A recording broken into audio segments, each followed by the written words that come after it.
Bonjour, alors aujourd'hui présentation du numéro 36 de la collection Alien de Hachette avec une pièce tellement énorme qu'on voit quasiment pas le fascicule. Donc je vous rappelle que la collection Alien d'Hachette, ça concerne donc la maquette, si on veut, de la figurine d'un alien qui sera au 1/2 et qui fera 1,20 m une fois terminé. Il s'agit donc du xénomorphe du premier film.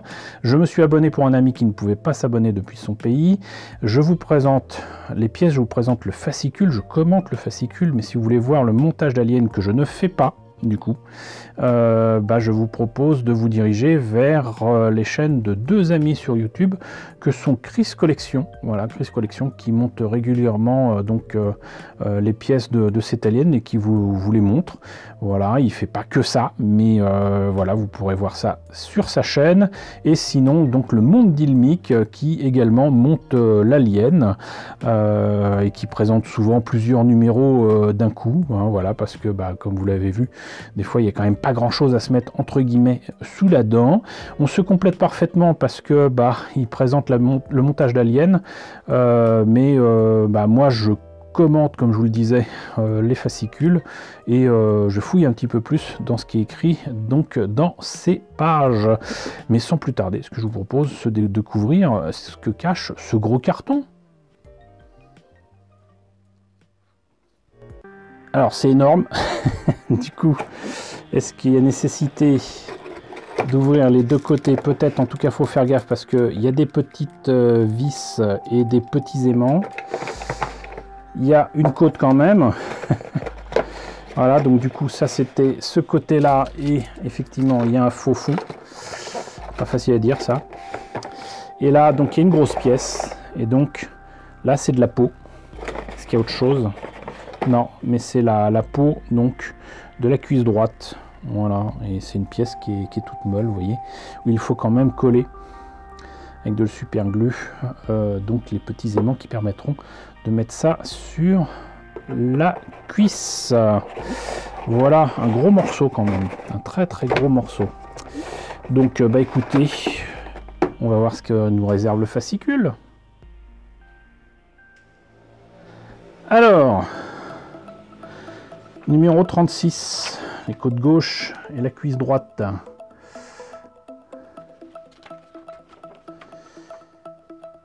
Et quand ils disent les côtes, en fait, c'est un morceau de côte qui correspond effectivement à ce qu'il y aura à gauche. Les nouveaux xénomorphes. Et oui, parce que les xénomorphes d'Aliens le Retour n'ont plus grand chose à voir avec le xénomorphe du premier film de Ridley Scott, surtout au niveau de la tête. Aliens le Retour promet de déployer des hordes d'extraterrestres au sang acide, avec un budget de seulement 60% supérieur à celui d'Alien. Ce déferlement de monstres doit s'accompagner d'une maîtrise parfaite de leur design, qui du coup je crois n'était pas nécessairement signé de Giger, hein, donc ce Suisse qui avait fait le design du premier film. Voilà, mais bon. Donc,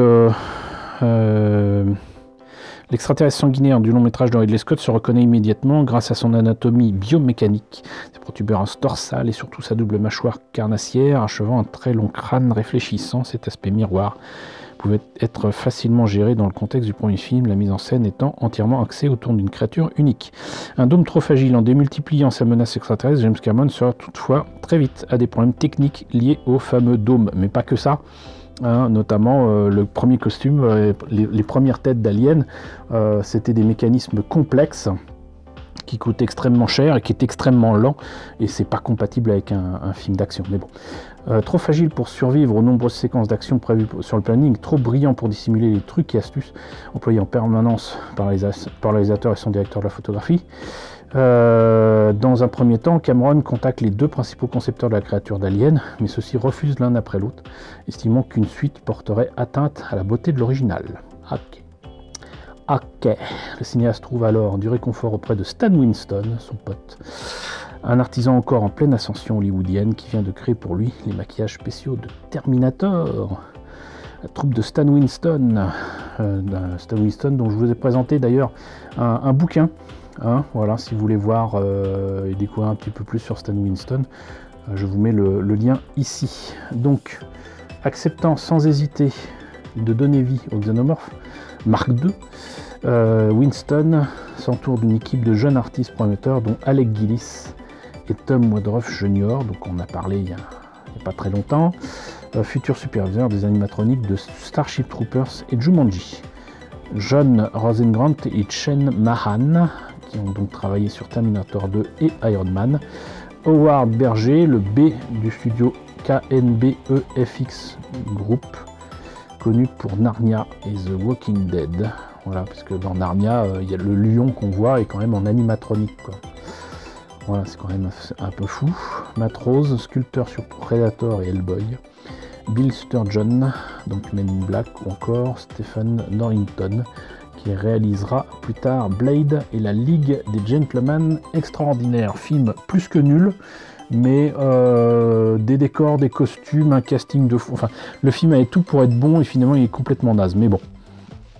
Tout au long de la pré-production, Stan Winston charge Alec Gillis, Tom Woodruff Jr., John Rosengrant et Shane Mahan de réaliser des dizaines de sculptures, lesquelles aboutiront au look définitif du guerrier alien. Voilà. 12 costumes, alors que les prises de vue sont sur le point de démarrer. Woodruff se rend en Angleterre au studio de Penwood pour assembler les 12 costumes des guerriers aliens à partir des pièces éparses. De son propre aveu, les 10 costumes ne sont pas censés être d'une grande qualité, Cameron ayant prévu de les cacher sous d'intelligents jeux d'ombre et de lumière. Effectivement, on voit pas grand chose et tant mieux. Donc des cascadeurs sont engagés par la production pour incarner les monstres et doivent par conséquent développer un langage corporel très précis pour la supervision, sous la supervision d'un coach. Sur Aliens le retour, Woodruff a l'occasion d'enfiler un costume durant une séance photo promotionnelle, mais finira par devenir l'interprète principal de la créature sur Alien 3, Alien, la résurrection et les 2 Aliens versus Predator. Ah ouais, il doit être tout fin alors. Le saviez-vous, un costume survivant? Bah, moi, il me semble que j'en ai vu un à Planet Hollywood à Paris. Alors, c'est dommage que c'était une période où je faisais des photos, que c'était en argentique. Donc, du coup, logiquement, je ne peux pas vous retrouver ça. Parce que bah, j'ai beaucoup de photos d'archives qui ont disparu lors d'un dégât des eaux dans une cave. Mais voilà, donc il est aujourd'hui très difficile de se procurer l'un des 12 costumes utilisés sur Alien le retour. La plupart se sont tout simplement désintégrés car le latex n'a pas vocation à supporter l'air, la lumière et le poids des années. Et effectivement, le costume était en très mauvais état et en plus il l'avait suspendu au plafond. C'était absolument affreux, les props qu'ils avaient. Alors pour certains c'était des reproductions, pour d'autres c'était des vrais, étaient dans un état pitoyable parce qu'ils n'en prenaient pas soin, c'était pas nettoyé, ils en avaient rien à fiche sur place, c'était une horreur. D'ailleurs le restaurant était nul et l'accueil était incroyablement mauvais. Mais bon. Donc un modèle survivant relativement décrépit a heureusement été acheté aux enchères par Dan Heumann, artiste passionné d'effets spéciaux et heureux créateur du musée de la miniature et du cinéma de Lyon. On en avait déjà parlé. Du musée de la miniature et du cinéma de Lyon. Après une phase de restauration, le costume est dorénavant exposé au sein du musée, aux côtés de la tête du nouveau-né d'Alien, la résurrection, une poignée de facehugger et de chestbusters originaux, surtout de l'imposante reine animatronique d'Alien versus Predator, dont la taille avoisine tout de même les 3 mètres. Il me semblait que c'était une reine alien qui avait été remise en état à partir de ce qui restait de celle du film de James Cameron, mais bon, peut-être que je me trompe. La planète Fiorina 161, mince alors, maintenant on commence à causer de Alien 3. Donc après avoir quitté Acheron dans Alien 2, le retour, Ripley survit au crash de l'unité de sauvetage EEV sur une planète désolée où est établie une colonie pénitentiaire. Fiorina 161 sert de nouveau monde à Alien 3. Voilà. Un climat hostile, une faune chétive, Fiorina à la plage. Donc ça raconte ce qu'est Fiorina et tout ça. C'est pas super intéressant. Si quand même ils disent quoi. Ces décors, essentiellement des énormes tours industrielles, sont en fait des miniatures créées par l'équipe de la société d'effets spéciaux Boss Film, tandis que les immenses grues qui dominent au loin le paysage sont conçues par le production designer Norman Reynolds, se basant sur l'architecture constructiviste typique de l'ère soviétique. Au départ, ça devait être non pas une planète, mais carrément un satellite fait en bois. Et ça devait être des moines, voilà. Donc c'était quand même un peu différent. Proche de la Terre, la planète Fiorina 161, malgré le côté imposant de ses paysages arides, est en fait un tout petit peu plus petite que notre bonne vieille Terre. Sa circonférence est... Voilà, on s'en fiche. Comment la Lune est-elle née?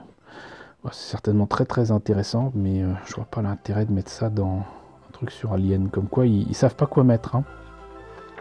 Enfin voilà, donc, bah écoutez, c'était le numéro 36 d'Alien. J'espère que la présentation vous a intéressé. N'hésitez pas à dire ce qu'il en est dans la section commentaires. N'hésitez pas à liker, n'hésitez pas à partager, n'hésitez pas à vous abonner si ce n'est pas déjà le cas. Coucou aux nombreux abonnés qui nous ont rejoints ces derniers temps, bienvenue ici. Coucou aux grands anciens qui me suivent depuis 6 ans, merci à tous de votre fidélité, merci à tous de votre soutien sur Tipeee, sur Paypal, surtout prenez soin de vous. Je vous laisse avec la liste des contributeurs de la chaîne et je vous dis à très bientôt pour le numéro 37.